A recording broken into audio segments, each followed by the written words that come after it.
sis. Yang mungkin pertama baru nonton channel aku, kenalin aku Nalaili. Halo, salam kenal. Biasanya aku dipanggil Vivi. Sini aku akan upload video aku setiap seminggu 2 kali sampai 3 kali. Dan ini aku akan membahas kasus kriminal, kasus misteri atau sejarah yang ada di dunia ini. Dan juga aku menampung curcol atau curhatan online kalian yang bisa kalian kirim melalui email aku yang akan aku tuliskan di deskripsi box. Dan nanti aku akan melihat cerita kalian, nanti bakalan aku up di YouTube aku.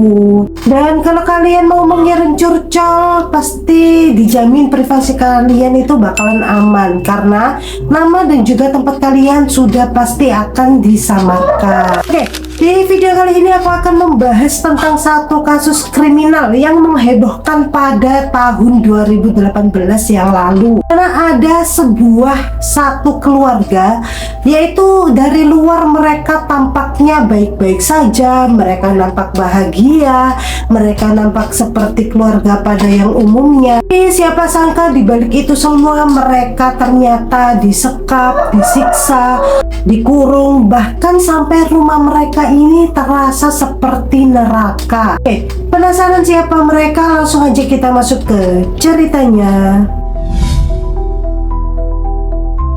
Jadi keluarga ini bernama Turpin Family atau keluarga Turpin, di mana ayah mereka ini bernama David Allen Turpin, yaitu yang lahir pada 17 Oktober 1961. Karena si David ini adalah lulusan dari Virginia yang mengambil jurusan teknik komputer, atau bisa dibilang David ini adalah seorang insinyur komputer. David ini bekerja di sebuah perusahaan produsen senjata di Amerika Serikat. David ini bisa dibilang itu cukup bagus, dimana David ini menjadi mahasiswa yang berprestasi di kampusnya. Dan ibunya ini bernama Louise Anna Turpin yang lahir 24 Mei 1968. Itu yang hanya menjadi seorang ibu rumah tangga biasa.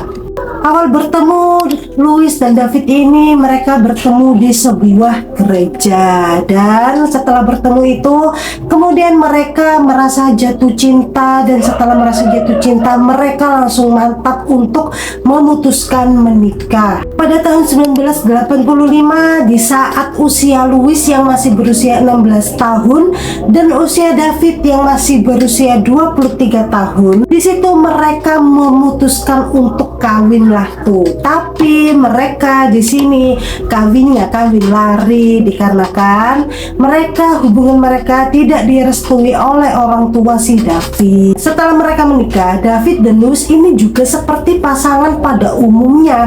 Mereka pasangan yang romantis, mereka pasangan yang bahagia, mereka yang pasangan dari luar itu nampaknya baik-baik saja. Pokoknya cemara gitu loh, bisa dibilang keluarga cemara. Diketahui selama itu mereka itu tinggal di Texas selama bertahun-tahun, dan kemudian mereka pindah ke Paris, California, tepatnya pada tahun 2014. Ini awalnya mereka itu menganut agama Kristen, tapi entah karena apa mereka itu mulai meninggalkan gereja dan mulai bereksperimen dengan gaya hidup lain, yaitu seperti sihir, seperti pertukaran pasangan, dan juga bahkan sampai menganut ilmu hitam. Dan suaminya si David ini iya aja ngikutin kemauan si Louis ini untuk menganut ilmu hitam tersebut, karena David ini juga sudah bucin sama si Louis ini. Pada tahun 1988 sampai 2015 mereka berdua ini dikaruniai 13 orang anak. Anak mereka ini yang paling kecil itu berusia sekitar masih 2 tahunan, dan yang paling besar yaitu berusia sekitar 29 tahun. Dimana anak pertama ini bernama Jennifer Turpin, dan diketahui anak ke-8 ini bernama Jordan Turpin, yaitu yang melaporkan kasus ini sehingga bisa terungkap. Oke, kita masuk ke kronologinya. Tadi Pada Minggu tanggal 14 Januari 2018, polisi ini mendapat panggilan darurat dari Jordan Turpin ini. Karena di telepon ini Jordan ini bilangnya itu terbata-bata dan tangan Jordan ini gemetar. Yang lebih Jordan itu bilangnya gini ke polisi. Halo, polisi. Gitu.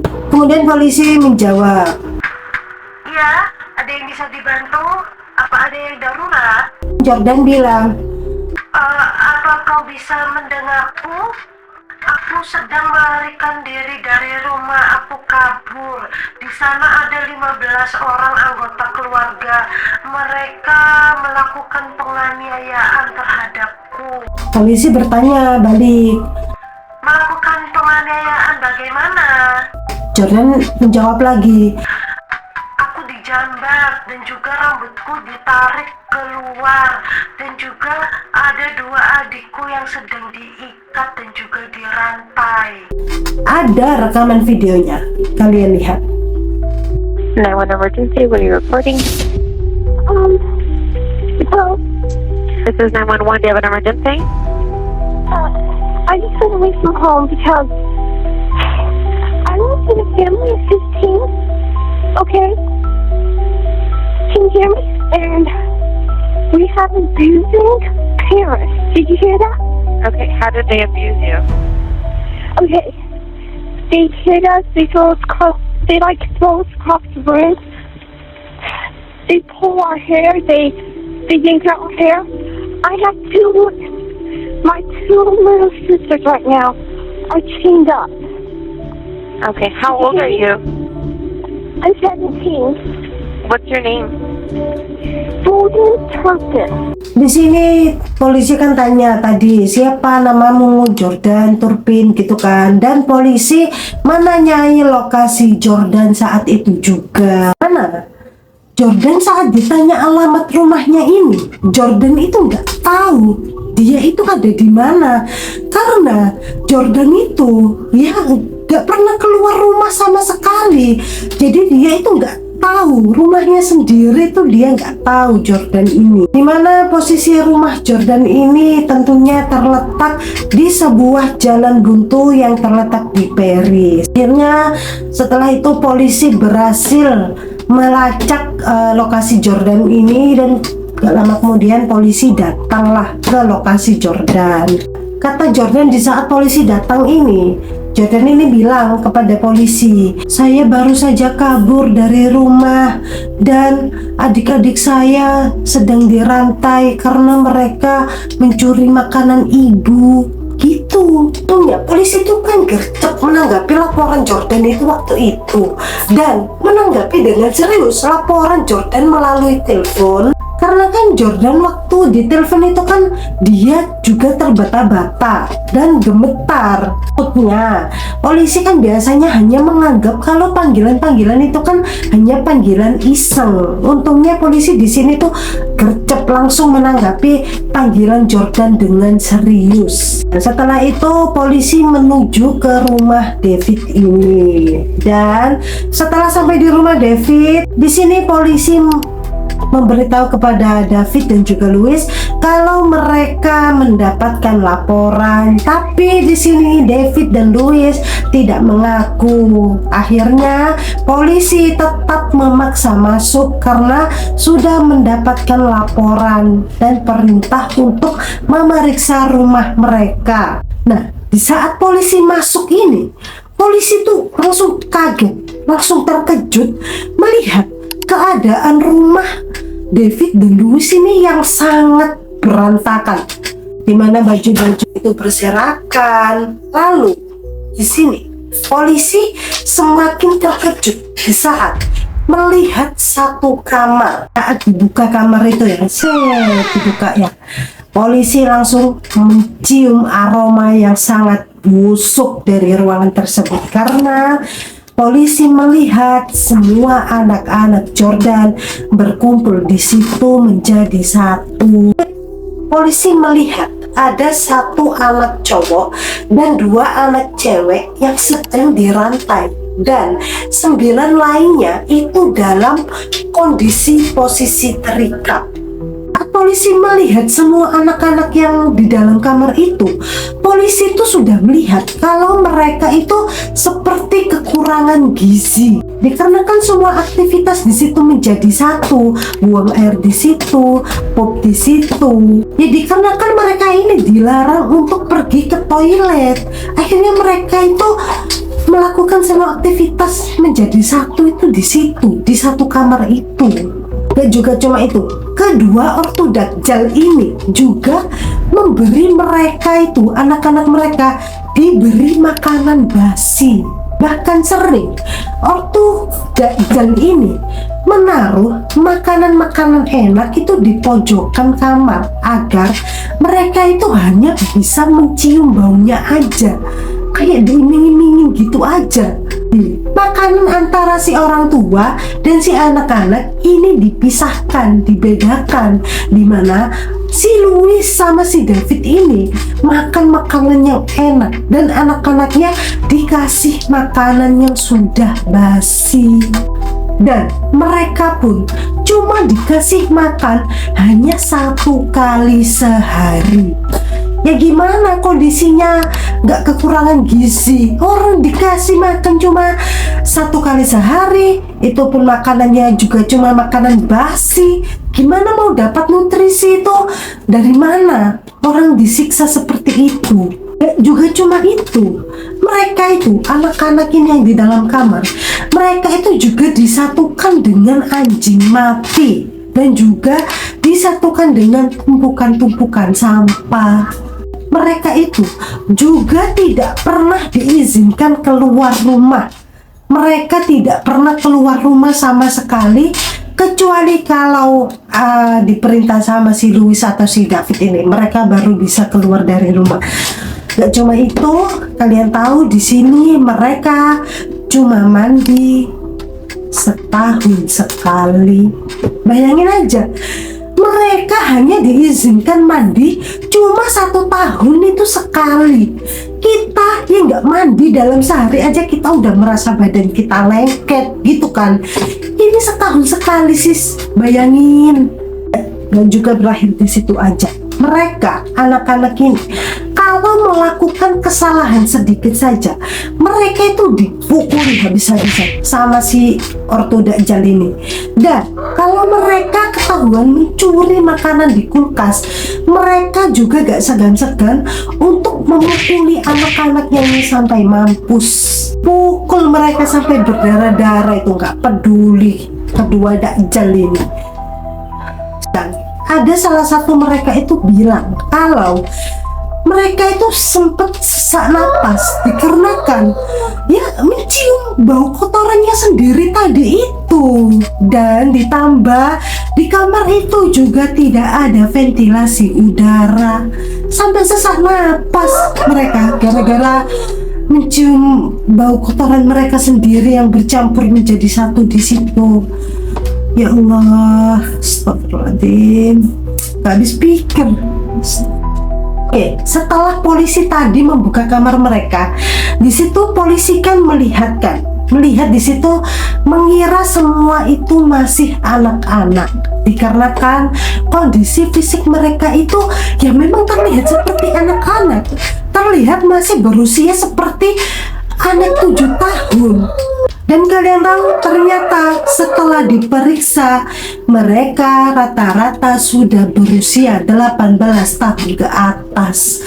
Rata-rata mereka sudah dewasa semua di situ. Karena ke-7 diantaranya itu ternyata sudah dewasa. Kan anak yang pertama aku bilang siapa? Jennifer kan. Jennifer di situ hanya mempunyai berat badan sebanyak 82 pon atau sekitar 37 kg aja. Padahal usia Jennifer saat itu kan sudah 29 tahun. Tapi Jennifer di situ terlihat masih seperti anak yang masih berusia 7 tahun. Mana? Yaitu tadi mereka itu mengalami kekurangan gizi, mengalami kekurangan nutrisi sehingga menyebabkan penyusutan otot. Dan juga cuma itu, di sini mereka itu mengalami minim kosakata, dimana mereka itu kurang mengetahui atau bahkan tidak mengetahui kata-kata yang lainnya, yaitu seperti kata-kata polisi, kata-kata obat. Mereka itu tidak mengetahui kata-kata itu. Mereka bertanya, "Hah? Polisi? Apa itu polisi?" Mereka sampai gitu. Dan, "Hah? Obat? Apa itu obat?" Gitu. Dan parahnya lagi, mereka itu juga tidak pernah berganti baju. Mereka tidak diberi pakaian yang layak. Kalau kalian melihat foto-foto mereka di sosial media, di Facebook unggahan mereka di situ kan terlihat keluarga yang bahagia, mereka terlihat memakai baju-baju bagus. Itu kan mereka terlihat ganti baju waktu di luar aja. Tapi nanti kalau mereka balik lagi ke rumah, mereka itu dikasih baju kotor lagi, dikasih baju yang lusuh kotor yang mereka gak ganti, setahun gak ganti itu. Astagfirullahaladzim. Jadi semuanya di luar itu hanya kedok, hanya palsu. Mereka dikurung di dalam satu kamar sempit ini itu gak sebentar. Mereka dikurung dalam jangka waktu yang sangat lama sekali, yaitu bertahun-tahun. Bertahun-tahun mereka dikurung di dalam satu kamar yang sempit, di mana aktivitas semua menjadi satu, kotoran semua menjadi satu. Ya astagfirullahaladzim. Gak tega aku bayanginnya, ya Allah. Bayangin, kasihan mereka itu sampai kekurangan gizi seperti itu, sampai tubuhnya sampai dikira anak-anak karena kekurangan gizi, mengalami penyusutan otot. Kalau kalian tanya, ya, di mana keluarga yang lainnya, kakeknya, neneknya, tantenya, bibinya? Masa nggak ada yang tahu dengan kondisi anak-anak mereka yang ternyata disekap seperti itu? Ini jawabannya di sini. Awalnya David dan juga Louis ini menyekolahkan anak-anak mereka itu ke sekolah biasa, yaitu seperti anak-anak lainnya. Mereka bersekolah seperti biasa. Tapi entah kenapa mereka ini tiba-tiba dibuat untuk homeschooling aja. Bahkan boro-boro untuk homeschooling, mereka itu tidak disekolahkan dan malah dikurung dan disekap itu.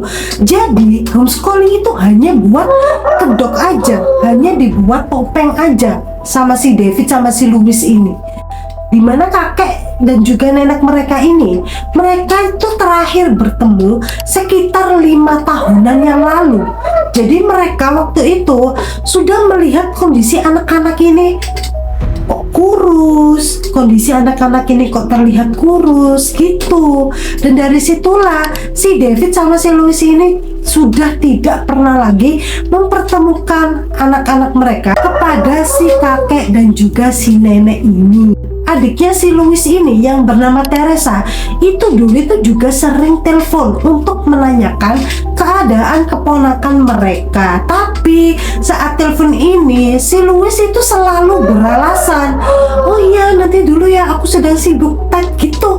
Langsung dimatikan teleponnya. Waktu Teresa ini telepon selalu ada aja alasannya. Teresa ini hanya mengetahui kabar mereka itu hanya melalui postingannya di Facebook tadi, yaitu hanya mengetahui di balik postingan foto-foto yang diunggah oleh si David dan juga si Louis ini tadi.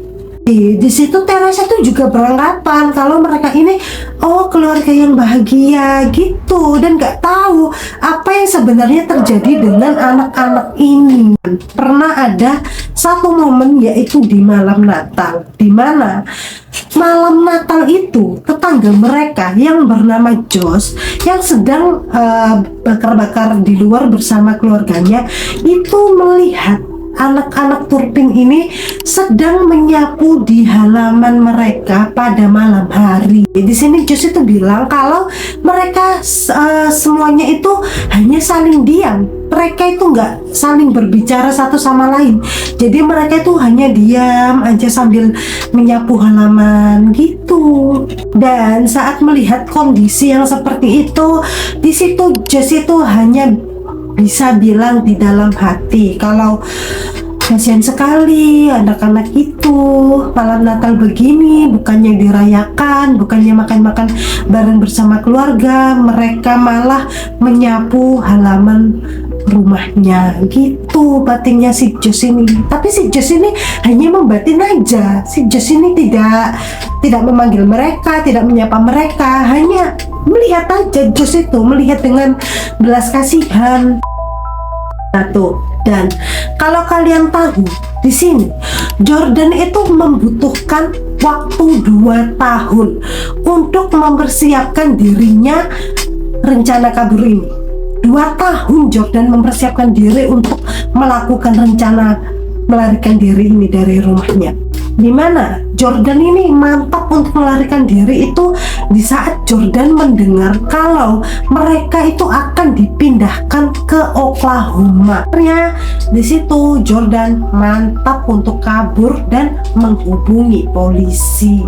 Di saat kabur ini, di sini Jordan itu kabur bersama sang kakak. Dan dimana sang kakak saat dalam pertengahan perjalanan kabur ini, sang kakak ini balik lagi menuju ke rumah dikarenakan takut sama kedua ortu Dajjal ini.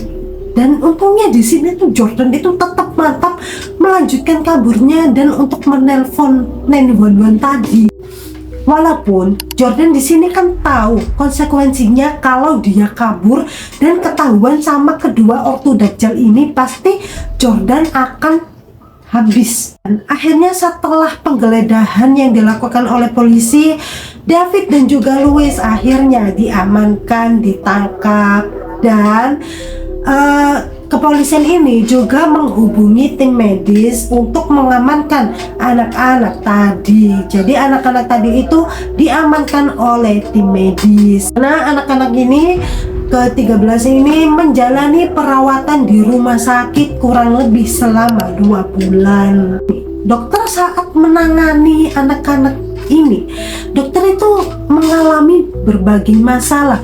Contohnya di sini dokter itu menangani kerusakan jantung. Itu dikarenakan tadi karena mereka semua ini mengalami kekurangan nutrisi, kekurangan gizi dan juga gangguan kognitif. Akhirnya pada 18 Januari 2018, Louis dan juga David ini melakukan persidangan. Itu David dan juga Louis ini dijatuhi 12 dakwaan yang meliputi kekerasan, penyekapan, pengurungan dan juga pelecehan anak.